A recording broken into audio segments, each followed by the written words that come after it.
So obviously, please welcome to the stage our leader, Mike Miedler.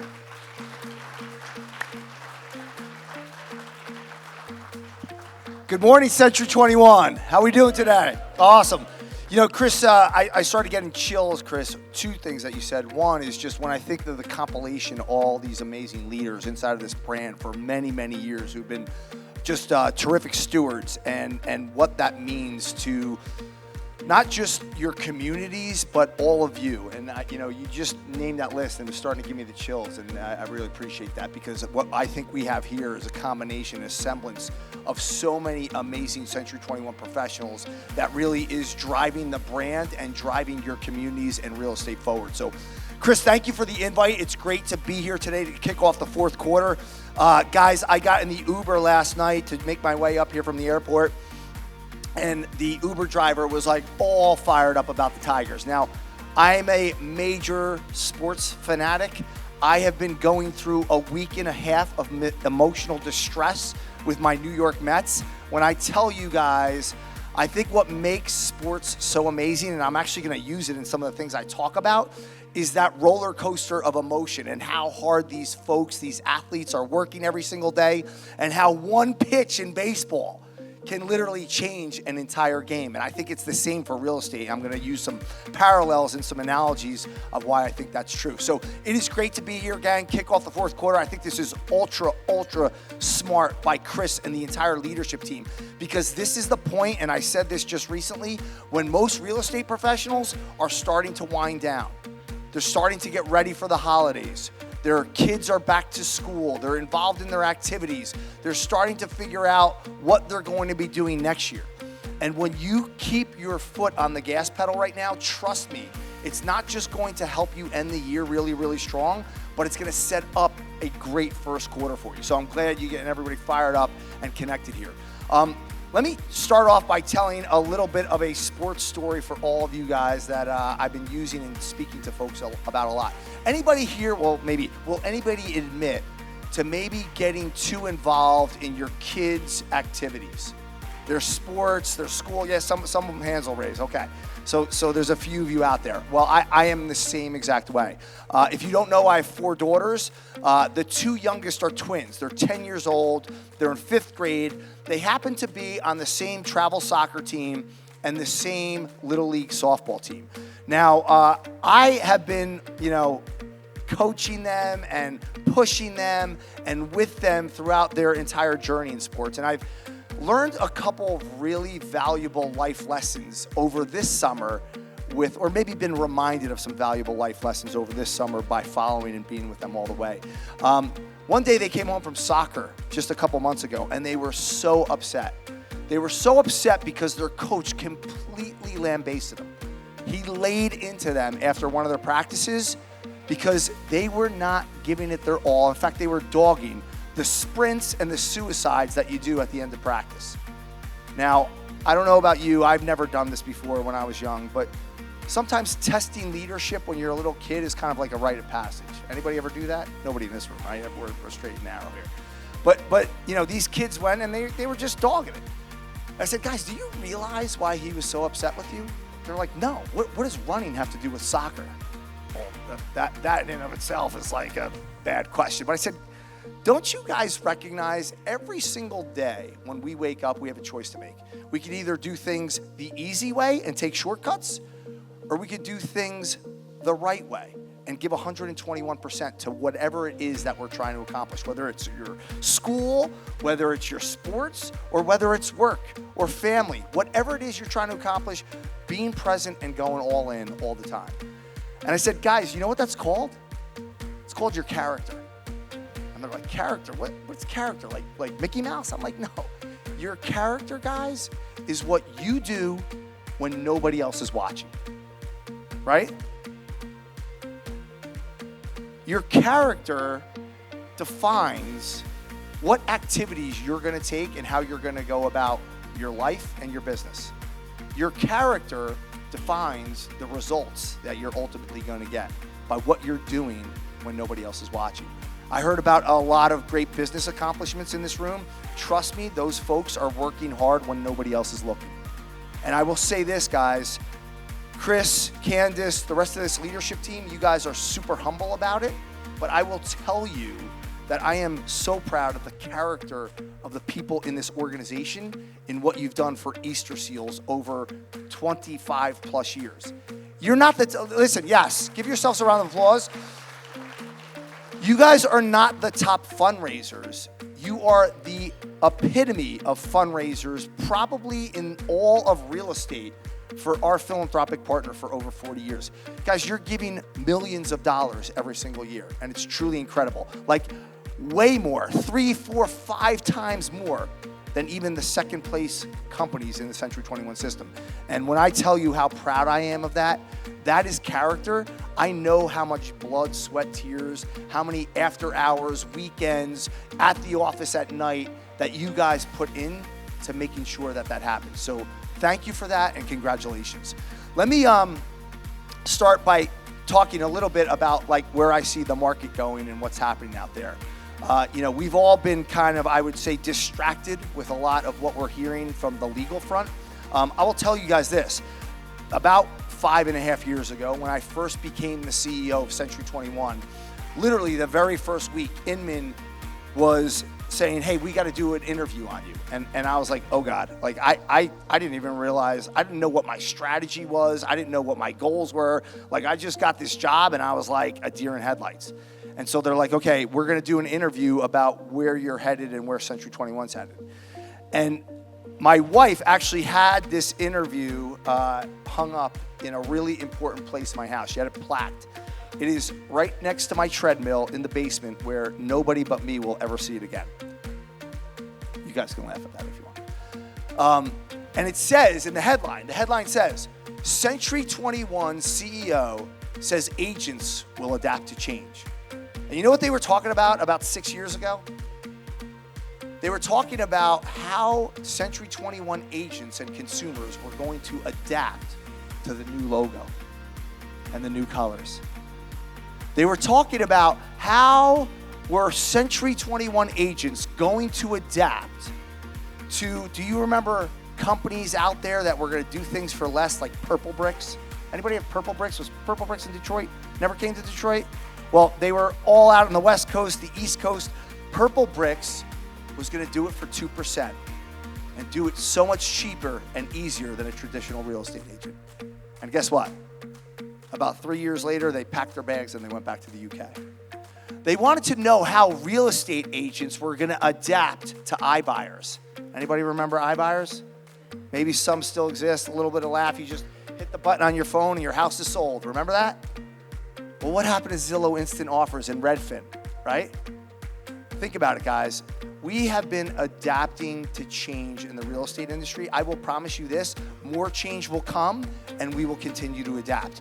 I don't know if you guys know this, when we had this huge Y2K moment of August 17th, remember that? You guys remember that? Yeah, we're still dealing with it, I know. So we had this huge Y2K moment. Everything was gonna change for real estate professionals. Do you know that literally about every 20 years, the government and attorneys come into the real estate industry and they try to disrupt us? In the 1950s, I know nobody in here in this room was practicing. In the 1950s, the same exact groups, the DOJ and the Supreme Court came into the real estate industry and they said that realtors could no longer use commission rate cards. It was like, oh my God, what are we gonna do? Guess what? We adapted and we overcame. In the 70s, we used to have what they called suggested commissions. Well, the DOJ came back in again in the 70s and said, you can't have suggested commissions in real estate. And guess what? We adapted and we overcame. You don't have to raise your hand high. Anybody in this room practicing in the 90s? Okay, couple hands raised really low, that's okay. In the 90s, I don't know if you knew this, but everybody used to work for who? Everybody used to work for the listing broker. And guess what? Consumer advocacy groups came into the real estate industry and said, oh, no. We need buyer representation. Trust me, the real estate agents at that point who were in this marketplace were like, oh my God, what are we gonna do? How are we gonna do real estate? What are the forms gonna look like? What's gonna happen? How will we talk to our professionals and our other consumers, and how will we negotiate? Guess what? We adapted and we overcame. In the 2000s, you can talk about what we did with IDX, where the DOJ made us give all of our information to all of our competitors and to every consumer in the marketplace. We adapted and we overcame. Weren't you guys shut down during COVID a couple years ago? What did we do? We overcame. So I will say this, guys, we at Century 21, real estate professionals, this industry is used to adapting and overcoming constantly. And I believe, as Alex and I were just discussing, this is the time when the strong will not only survive, but they will thrive in this market because you will adapt and overcome and portray your value, and consumers will recognize and understand why they need you guys more now than ever. So let's talk about the market for a little bit. At Century 21, guys, we're used to adapting and overcoming because of every single one of you. We're used to thriving. We're used to that adaptation. We're used to succeeding because of every single one of you. You know why? Because for 25 years in a row, we've been the most recognized and respected because of all of you. You know why? Because we've had over 28 million media impressions because of you. I'm looking at Paul right here. He's got more media impressions than I could ever want. You know why? Because last year, this brand had 70,000 5 out of 5-star recommendation ratings because of every single one of you. Anybody in here use quality service? Raise your hand if you do. If you don't, start tomorrow, guys. I appreciate everybody who does. Folks who use it are intentional, who score 90% or above with consumers, do about 160% more transactions than those who don't. And I will tell you, if you even heard the head of the CFA come out, he said, make sure now more than ever, you research your real estate agent for their referrals and their ratings online. We do it automatically for you. Just go out and do it. So again, guys, we at Century 21 are used to adapting and overcoming constantly. Chris and I were talking a little bit about the market. Where do we see the market headed? I've been on Fox a bunch. Right now is the time to make sure you are educating your consumers. Now, we've been dealing with a whole lot on inventory, on rates, on 14 months of year-over-year price increases, which is probably more like 150 out of 160 straight months of year-over-year price increases. But I can tell you right now, guys, 3 reasons. Number one, there's more inventory across the country at about a rate of 37% more than there was at this time last year. In some states, unfortunately, like Arizona and Florida, there's about 60% more inventory. Number 2, mortgage rates, the fastest run-up we've ever seen in the country, have now settled down. You heard me talking about it a little bit with Cavuto. They sit at about 6.1, 6.2%, which on the median price home in this country means $2,600 of interest payments back into a borrower's pocket, right? That's a good thing. Has anybody gone out to anybody in their sphere of influence or anybody in their database and said to them, hey, just a couple weeks ago, the Fed made a big interest rate movement. Does that change? Yep, there we go. We got a hand up. Does that change any of your goals with your real estate? Do that tomorrow. Spend 15 minutes sending 20 text messages to people in your sphere of influence and just ask them that question and watch the magic happen.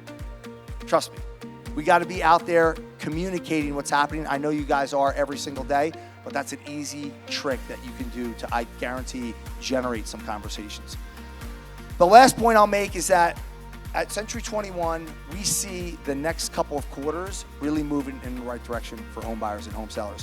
What has inventory been like here, Chris, in this marketplace? Is it still up a little bit? Or still a little bit tight? Yeah, still a little bit tight.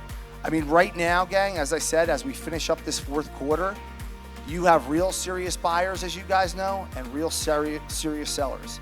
And the contacts that we're going to make over these next 30 to 45 days are really going to propel us into the future. I will also say this. In the next 18 months, here's what's going to happen in this country. Okay? You ready? 7 million new babies are going to be born. 3 million marriages are going to happen. 1.5 million divorces are going to happen, okay? About 7 million people are going to turn 65. Unfortunately, 4 million people are going to die. Another 4 million are going to change their jobs, and we're probably going to have somewhere close to 50 million new net jobs added in this country. What does that mean? It means real estate. It means opportunity, right? So it's up to us, gang, to go out there and make sure that we're communicating with the people in our sphere of influence, the people that we want to do business with, and trust me, that business will be there for our taking. We just got to keep our foot on the gas. Let me wrap up with a quick story, and then Chris, we can do anything else that's on your mind or the team's mind. So I'm going to go back and kind of finish where I started. My kids, their Little League softball team, they were 13-0 this year. 13-0. They were the best team in the league. Their run differential, for those of you who are really baseball fans, was like plus 131. The next closest team to them was like, I think, 20. They were the best team by far in their entire league. And so guess what? First round of the playoffs start. We are excited because it's literally our town's game of the week, which guess what that means? It's usually reserved for the boys and the Little League teams for the boys. The girls softball game of the week happened to be on the best field in town. It's actually a grass field. They have a pizza truck in the back. They have announcers, like they have other kids announcing who the batters are coming up and stuff like that. It's really cool. It's a fun thing to watch. So they go in, they're all fired up, they're all charged up for the week. Guess what? It wasn't their day. The pitcher from the other team was throwing strikes all day long. My kids couldn't see the ball. My daughters were making errors. I'm blaming it on the grass field because they've never played on it before, but you can't make excuses in baseball, right? And at the end of the game, after they lost, after they got knocked out in the first round, literally tears. I mean, the entire team. I was so shaken, like I couldn't sleep that Friday night. I had to use the line that Tom Hanks uses. There's no crying in baseball, guys, even though I was crying inside. Well, they got their butts whipped and the season was over, and that was it. And we went home and we were upset about it. The next day, they had a travel soccer game. You guys know how this story is going to end, right? Their best player on the team was at another game. She wasn't going to make it there till halftime. We were playing a team that was 5-0. They beat us the last couple years. They're a much larger city than we are, and we had to play them. I think this is probably our fourth game of the season. Well, they went up 1-0 in about 2 minutes, and I was like, oh, shit, this is going to be a bad weekend. Well, they kept running after the ball. They kept kicking the ball down the field. They kept passing. They kept talking. They kept hustling. At the end of the game, they wound up winning 2-1. In fact, my daughter, who's by far not even close to the best soccer player, she comes home upset because the kids in scrimmage always pick her last, wound up having the game-winning assist. Yeah. So I was super proud, obviously, but it just goes to show, gang, that we're going to have ups and downs in this business. We're going to have ups and downs in life. I mean, I know the Mets have had ups and downs. I know you guys weren't thinking that the Tigers were going to be here. But if you keep doing what you're supposed to do, if you keep your character strong, you keep kicking the ball down the field, you keep making your calls, you keep dedicating yourself to the quality service that you guys deliver every single day, trust me, you can have as much success in this business as you want to have. Guys, I'm so proud to be associated with this entire organization, not just because of what they do for Easter Seals, guys, that's just a small piece of it, but the way they give back to home buyers and sellers in this marketplace every single day. It's an honor to be here and with you guys today, Chris, and I wish you guys a really strong finish to the fourth quarter. Thanks. Thanks, Mike. So, hey, we don't get him here very often, so I thought we'd give him some impromptu questions. So one question right out of the block would be, so you guys saw his Fox, I think that's Fox Business. I don't know if any of you saw his Fox News interview where he talks about why this market, why it's the right time to buy right now. If you haven't got a chance, please check that out. But I thought I'd just ask you that right off the bat. Why do you think it is such a perfect market? Again, I think if you are a buyer right now, and these are statistics I'm going to share with you. During an election, people are frozen. Literally the months leading up to the election, they're frozen. It does not mean that in an election year that we necessarily have a bad real estate market as a whole, but people are frozen. They're frozen on all big purchases. And I think, obviously, you have real buyers and sellers heading into the fourth quarter. You have inventory, which is up. It's up a little bit here, but it is up in every single market across this country by big leaps and bounds, quite candidly, versus where it was last year. And then last but not least, I do think that interest rates are going to continue to trend in the right direction.